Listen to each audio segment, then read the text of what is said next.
217 Recovery Podcast. Welcome. My name is Corey Winfield, joined by a special guest, and we'll get to him here in just a sec. But I want to talk about the UFAM rally. I cannot wait. It's the 17th.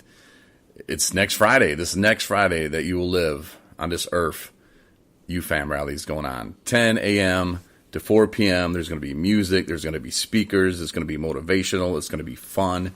And you're going to hear a lot of great stories. And it's definitely stop by our booth. We got something special planned that you're going to want to be a part of. Only 200 people are going to be able to get to be a part of it, though. That's all I'm going to say about that. But, yeah, come by and see us. You'll see our booth. We're going to have a tent. We'll be looking snazzy, and we'd love to meet you.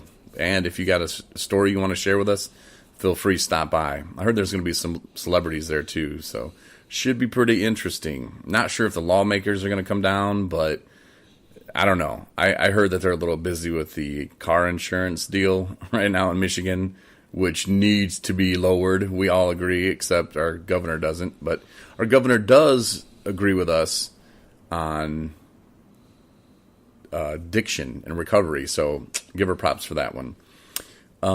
There's more details on the UFAM rally, and you can get free tickets. Click on the free tickets link when you log on to 27recovery.com. And we have a new member if you want to check her out. Yeah, Anna, welcome to the 217 Recovery team. Meet her, meet myself, meet Rob, and you can meet Kelly, who she's like trying to get in with the cool kids, you know what I'm saying? But she'll be out there too, so yeah. More details on that, like I said, online. There's more resources, too. Which one we were talking about the other day is called Recov Hub. And if you have a friend, or maybe you want to check into getting into a rehab, but before you even start that process, you might want to look and see if there are any beds available at places around you. There's some really good rehabs out there, and there's some really people that are trying. But if you heard about one that, you know, a friend or somebody who you know went there, recommended, check and see. Recov Hub. It's under our resources page. Again, 217recovery.com, upper left-hand corner. You're going to see those little white lines. Click that. Go to resources. And there you go, man.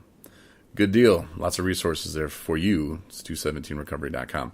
Joining me, though, if this is your first time listening, because I just met Colin, but Colin's joining us on the show today. And Colin, let me explain to you just a little about 217 Recovery. A lot of people ask, what is up with 217 Recovery? What does 217 mean?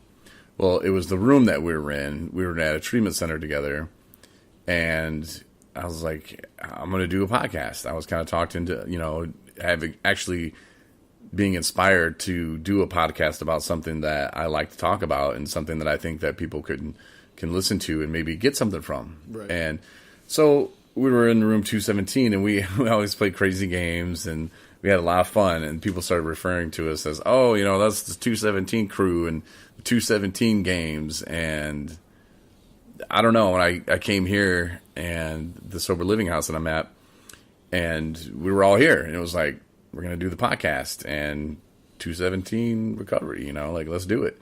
So I did it. And here we are now. So that's kind of how we got our name. And, you know, just talking to different people in recovery, you're in recovery, early stages of recovery. We all are. Right. And it doesn't matter if you got a day, 2 days, 2 weeks, 20 years, man. What you've been through, I didn't go through that. You know, you went through that on your own. That adds some credibility, man. Like, you could help somebody who's listening right now and thinking, I can't do it, man. I can't do it. I mean, it goes through your mind sometimes. I don't know how you got here or what your story is, but I would love to hear it. I don't know how much you want to share, but I'll start. I'll start right from the beginning. Not the beginning. I guess that would take a while, but the events leading up to rehab and my decision to move in here to the sober living house. I pretty much burned all my bridges. I'm from the Detroit area, Mount Clemens, and, I haven't been to college. I graduated high school back in 2014, so, it leaves me, it's limited me to a lot of jobs. There's only certain places I can work at, restaurants, fast food places, stuff like that.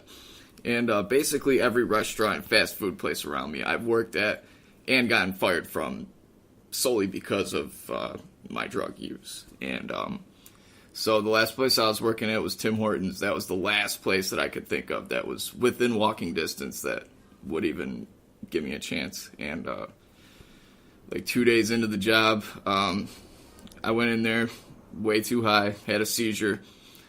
I was taken to the hospital by the police, and there I started thinking about, well, you know, while I was there, a social worker actually came in and talked to me, and she brought up, you know, my family and my mom, and I don't know what exactly she said. I'm not gonna lie, I was still a little bit out of it when I was at the hospital, but she brought up some stuff that really it hit me hard. It made me cry. Actually, I'm not going to lie to you. I'm mad enough to admit that it made me cry. But then she brought up the possibility of maybe moving into a halfway house or going to some kind of rehab, and I wasn't exactly ready yet to consider it. I considered it a little bit, but I wasn't ready to make that kind of change in my life yet. And after I got out of the hospital, I was discharged probably 5 hours later when you know the doctor gave me the okay when I got sober enough to leave. And I went to my friend's house that night. He lives in just a horrible apartment, just a really rundown apartment.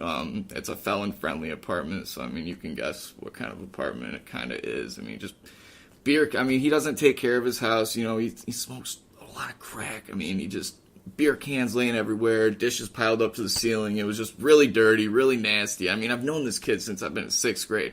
I knew he was always kind of going down that path, but, you know, I didn't ever think it was going to be that bad. And he's on parole right now. I mean, he has to see a parole officer every month. I mean, he has restrictions, and he's still living a life like that. And it made me think, you know, it made me realize that, you know, he's even got his own place. You know, I was still living with my mom at the time. You know, he was kind of doing better than I was. I mean, he had a job that he was maintaining. He had his own place, you know, and he was, but I still saw it as like, you know, it's horrible. He was living in horrible conditions, and he didn't care. And I kind of looked around and kind of absorbed it, and I was like, you know, is this really what I want? Because it's where I'm headed. And I brought this up at the AA meeting we went to earlier. My dad, me and him hadn't spoken in about 1.5 years, 2 years, and the last time he did speak to me, he told me that, you know, if I ever wanted to have a relationship with him again, that I needed to go get help. I needed to go to treatment, and he would help me do that. And, you know, when he told me that, I was in no state of mind to even think about getting help. But, you know, after the social worker brought up rehab, and after I saw my friend that, you know, was living in this kind of life and realizing that it could easily be me, that's when I really considered it. And I went home that next morning, and my mom actually asked me, she was like, you know, when's the next time you're working, blah, blah, blah.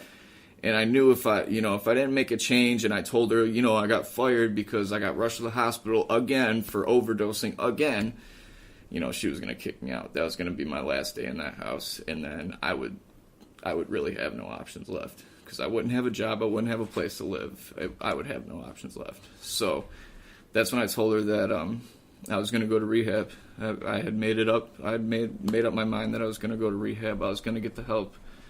And so called my dad and told him that, you know, I wanted to go to rehab. And that was the first time I talked to him in probably 1.5 years, 2 years. And he changed. He instantly changed his attitude. He was on my side. He helped me get into Brighton, which is one of the best rehab facilities in the state of Michigan. It was really nice there. That I gained a lot of insight, got a lot of help.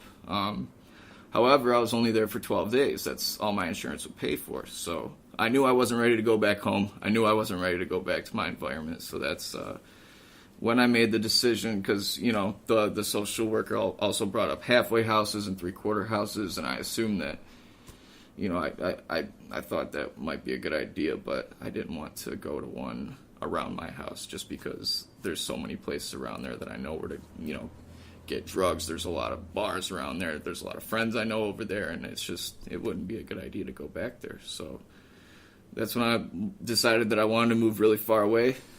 Here in Boyne City is really, really far away. So I called Jason, and which is the guy that runs the.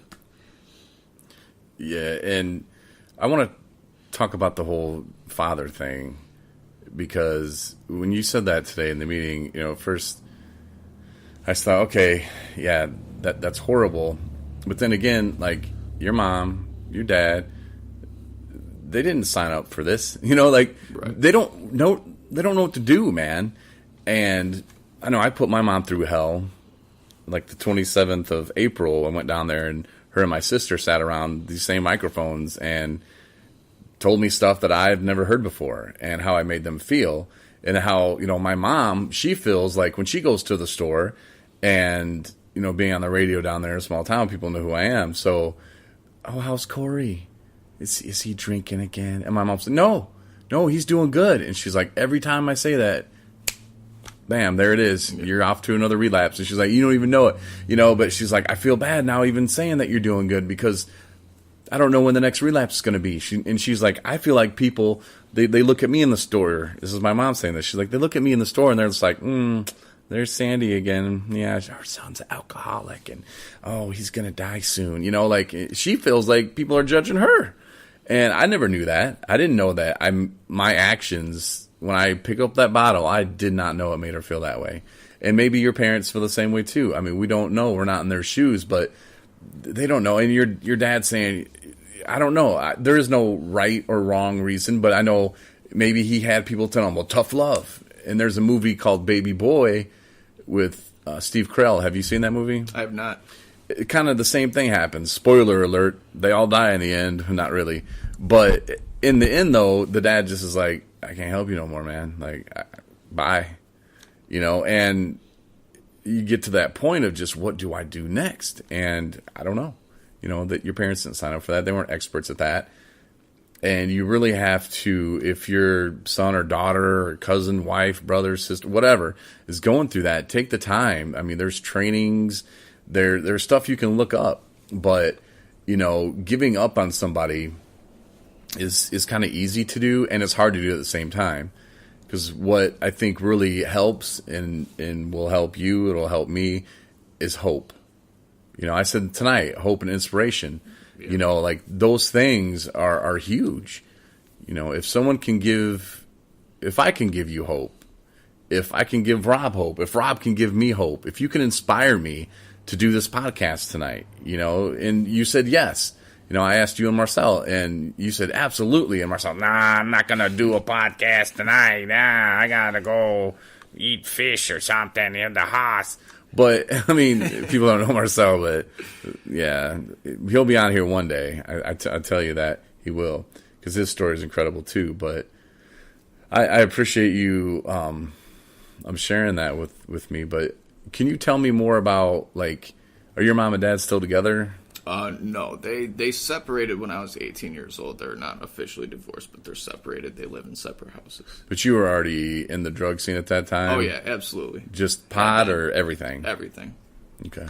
Did that influence you, or did you have that effort kind of attitude once that happened, or were you just like, whatever? Honestly, that had no... I don't think that had any influence at all. I was already super into it. I was already way into my addiction. I don't think them... Because I saw it happening. I mean, I saw them getting separated at one point or another, getting divorced. So, I mean, it didn't surprise me. It did, actually, to be honest, I'm happier to see them apart and happy than together and miserable. So, if anything, it kind of made me feel better. And I don't think that had anything to do with my drug use at all. I didn't get better or worse at the time. I kind of just stayed stagnant. So. And now you're going to meetings, and you said tonight too, because you're in an AA meeting, but this was the first meeting that you've actually felt like, hey, I can be a part of this meeting. I don't feel judged. What does that feel like? Because I've heard other people say that too about going to AA meetings when alcohol's not really their drug of choice. Yeah. Well, the AA meetings I've been to before this, I had just said, my name's Colin, I'm an addict. And because I never really did see alcohol as my problem. And I almost, I saw myself as a fraud being at those AA meetings because I didn't feel like I had the same problems as everybody else at the table. And Actually, the AA meeting I went to yesterday, they were talking about, when I go to the bar, when I go out to dinner and I have a drink, everybody else has one drink, and I have to have several drinks. And I was like, you know what, me too. I don't think I've ever gone to the bar, gone out to dinner and had just one drink before. I always have to if I'm drinking, I gotta feel it.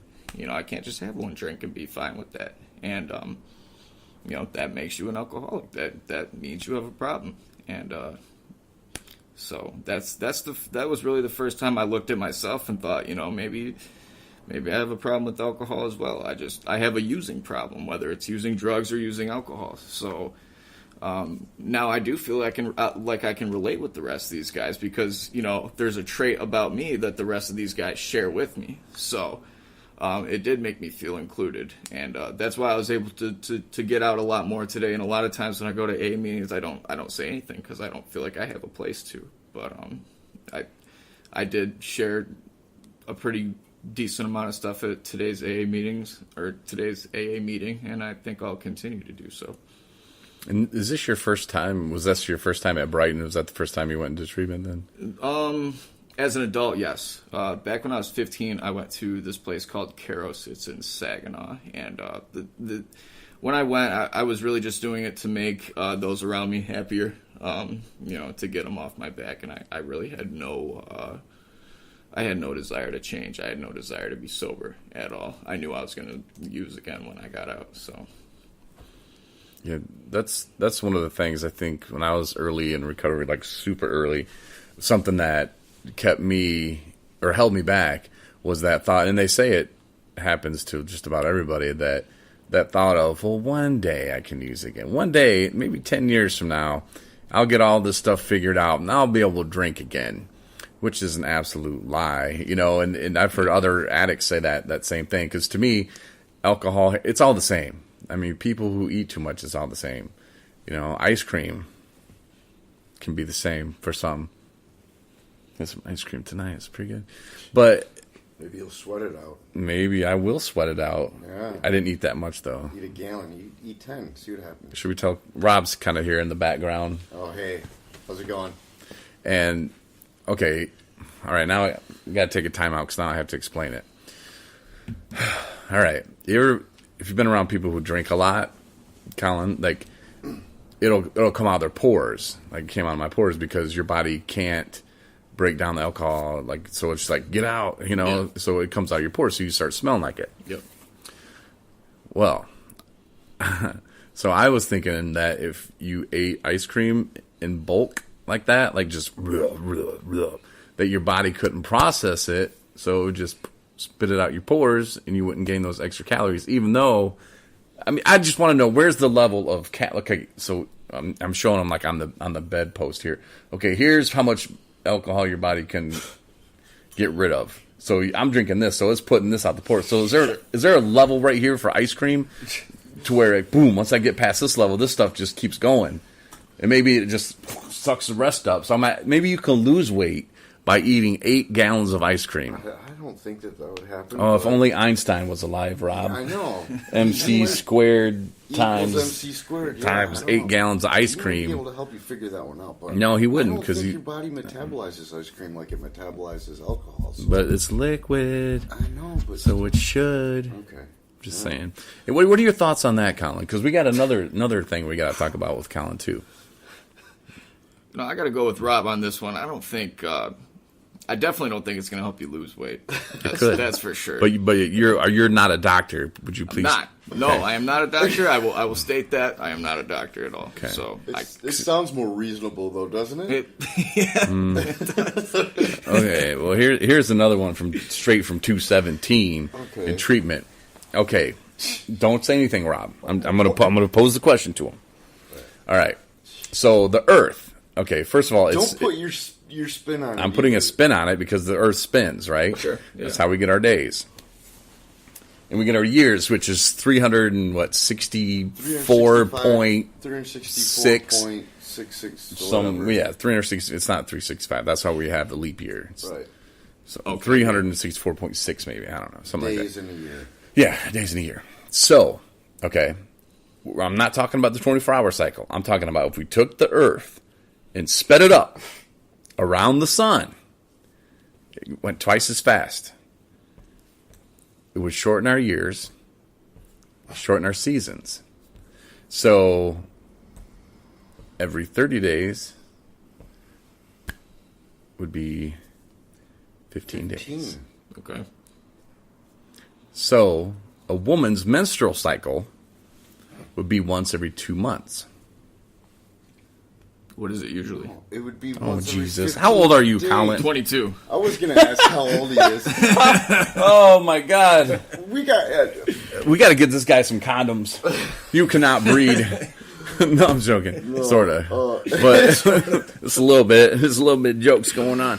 But okay. It's what, 28 days or something? 30 days? Yeah, it's about 28 It days. depends with them. Let's But they just got an call app. Let's call it a moon cycle, though. Yeah, the moon cycle, sorry. So there's an app for this where you can see if a woman's fertile. But anyway, maybe that's what he's got. Oh He no, doesn't I have was to know. thinking the menstrual cycle would be sped up too. Like they'd have one every 2 weeks Yeah, instead of every that- month. But why would that be But sped up? no, but it would make more sense like this because if the Earth sped up, then and Just around the sun. Yes, and the seasons went by faster. Mm-hmm. The months would go by faster. So 1 month would be as much as 2 months Mm-hmm. when the Earth is spinning that fast. So yes, I suppose that the menstrual cycle would be every 2 months. Okay.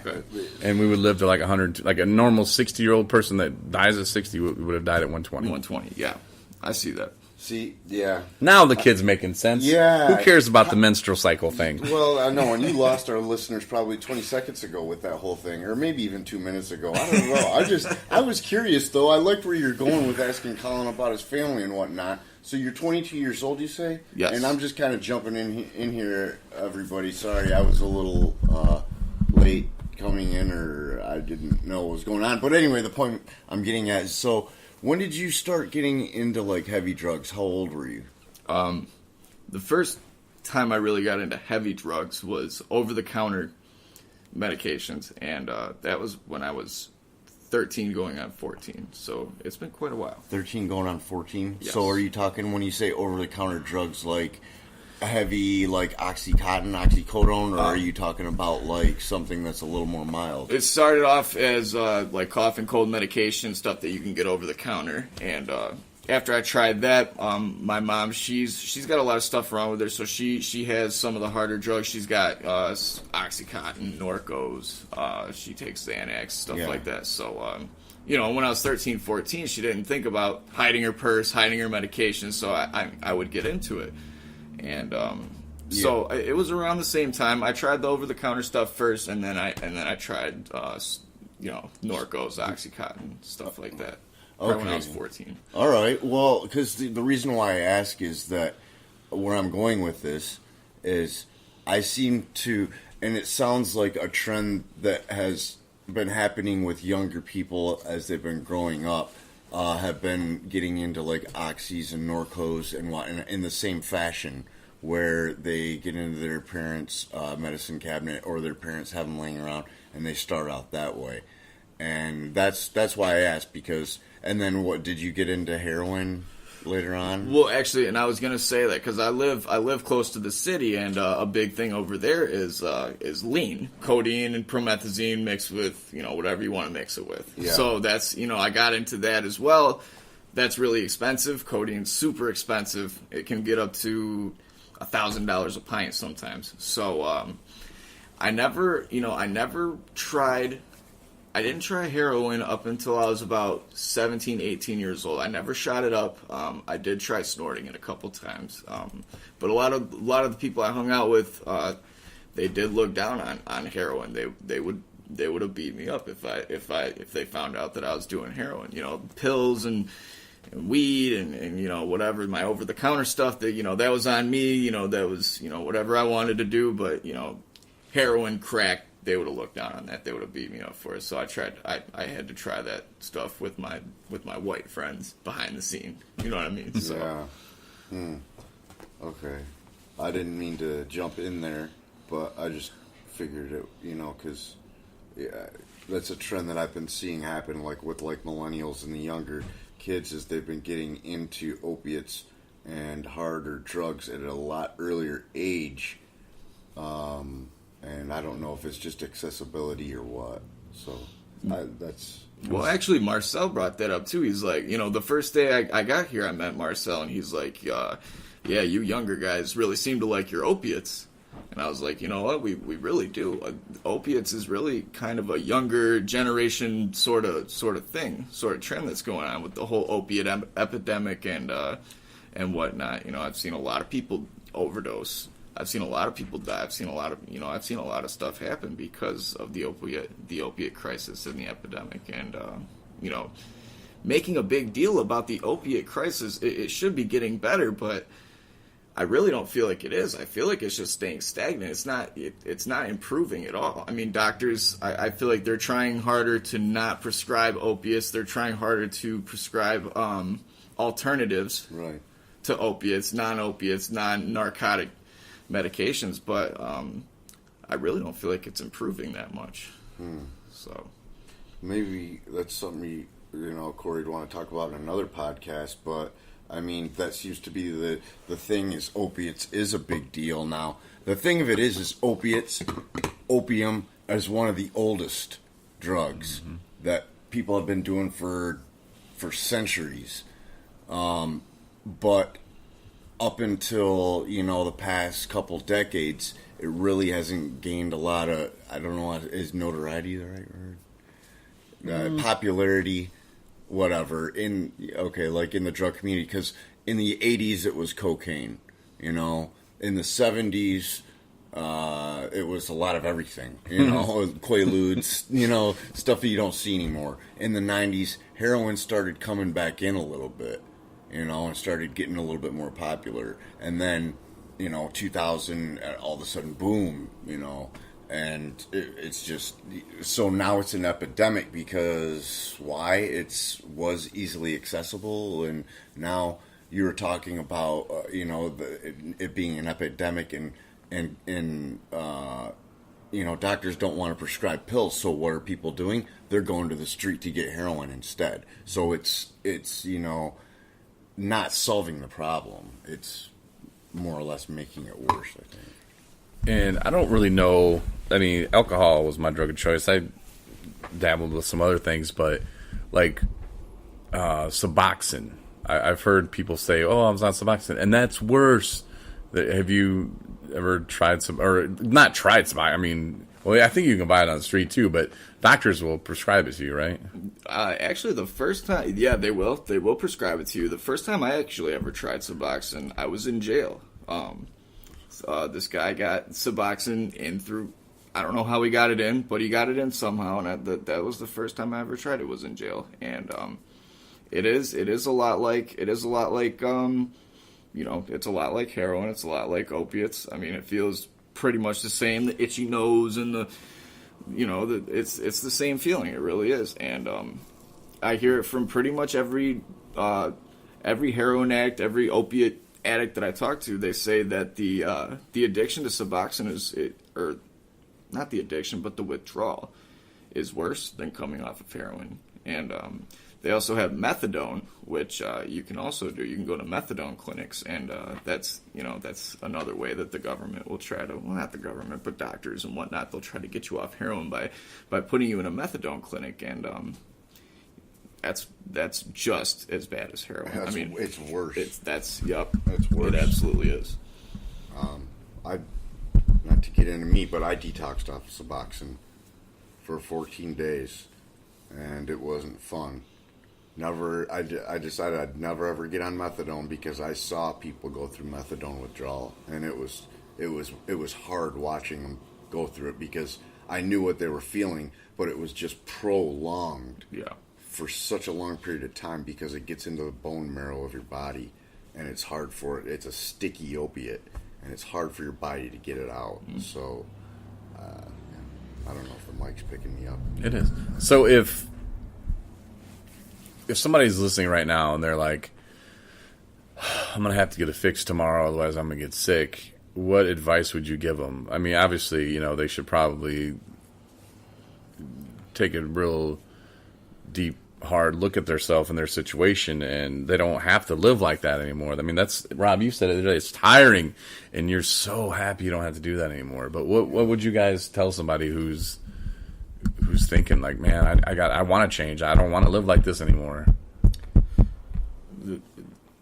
Well, okay. The thing with Suboxone is, I would almost recommend Suboxone because you can't overdose on it. And if you take, there's only a certain amount of Suboxone you can take before you just stop getting high off of it. There's only a certain amount of milligrams you can take before you don't get any higher off of it. And I'm not sure if it's the same thing with methadone. Methadone, for all I know, you could just keep getting higher and higher on it. I'm not sure about. I've never tried methadone personally, and I just wouldn't recommend them. I would recommend Suboxone over heroin just because, especially in the city of Detroit, there's a lot of fentanyl going around, and that's a lot of what heroin addicts are dying from is the fentanyl in the heroin, not the heroin itself. I mean, fentanyl is something like 1,000 times stronger, 100 times stronger than heroin, or something crazy like that. It's really, really bad, and you don't know what you're getting. Your heroin dealer's not going to tell you, yo, I threw a little bit of fentanyl in there just to warn you. They're not going to do that. So you're getting what you get. You're taking the risk, and so if on the safety side of things, I would recommend that they talk to a doctor. The doctor will prescribe them non-craving medications, whether they start them off on Suboxone or whatever they start them off on. I wouldn't recommend methadone because that would be like last resort. That would be like last resort. So, whatever their doctor wants to start them off on is whatever they want to do, and go about it that way. But if they're serious about changing, but they still need that fix, which it's understandable. We've all been there. We've all withdrew from things, and we know how bad it sucks. I would recommend going about it that way. When I went into rehab, I was on Suboxone for the first 4 days, and they tapered me off. They started me on. They gave me like 16 milligrams the first day. They gave it to me throughout the day, and it built up to 16 milligrams. Then the next day, they gave me 8 milligrams throughout the day, and then 4, and then 2. And then I was done. And I felt a little bit squirrely. I felt achy a little bit, but it wasn't as if I were to just go there and not have anything at all. If I were to just go there and not have anything, it would have been way worse. So. Yeah. And I guess if anything that anybody says in this podcast tonight saves somebody's life, it's absolutely worth it to me. People have different opinions on what ways to go. I know from my experience and what I've seen that Suboxone and methadone are crutches, and if you're not hooked on heroin, you'll be hooked on that stuff. That stuff, in my opinion, and what I've seen with my own eyes, is so much harder to come off of than heroin. If I had the choice of kicking, which I have, I would rather just kick heroin than have to try to kick Suboxone, which I did kick in the VA hospital for like 15 days, or methadone, which I've seen people go through withdrawal for like a month, and it's just another thing to get hooked on, which doesn't help. It's my personal opinion would be if somebody is just sick and tired of the way that they're feeling every day, having to wake up and be like, I gotta do this again, and just getting tired of living that way,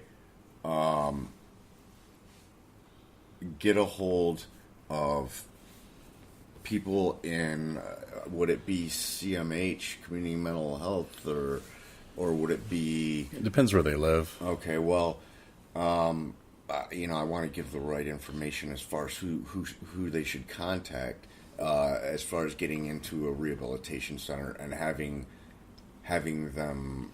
I can post... I got something from Joyce today that I'll post it on our Facebook, but it has the different regions and who you should call, like the region I'm from and Southwest Michigan Behavioral SWMBA is what they're called. Yeah. Southwest Michigan Behavioral Health.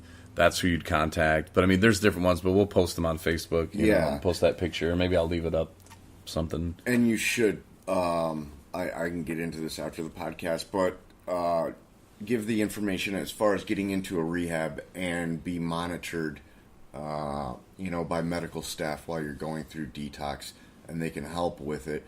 I'm not going to make it sound like it's going to be great and wonderful, because it's not. I mean, it helps out a lot as far as having to go through the pain and the depression and the anxiety and everything that goes with the withdrawal by yourself.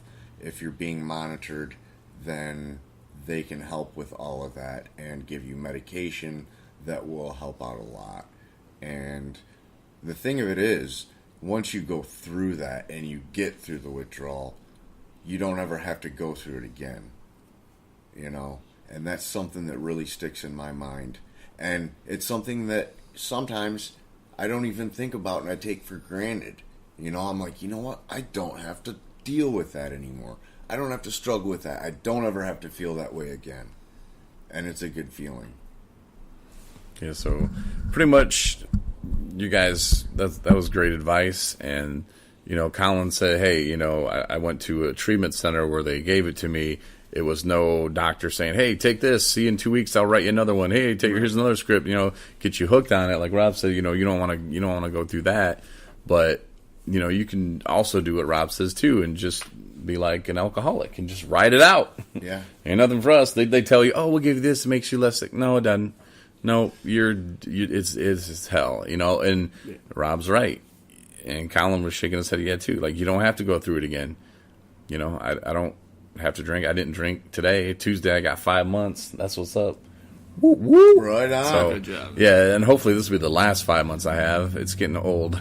Like, I stopped collecting my coins or whatever at one point, because I'm like, why am I going to get these again? But now, this last time, I started again because one of the meetings I went to, one of the people that were there stood up and was like, I think she got her 6 month or a year, and she's like, I give this to my family members, and I was like, well, hell yeah, I'm going to do that. And now it's very meaningful. When I get my coin on Tuesday, I'm going to send it to a family member, which I'm not going to say because I wanted to surprise him. I gave one to my little brother, and I don't think he understood what it was. He just took a picture of it and sent it to me, and I'm like, because I just put a coin, my 4 month chip, and sent it to him, and he just took a picture of it and sent it to me.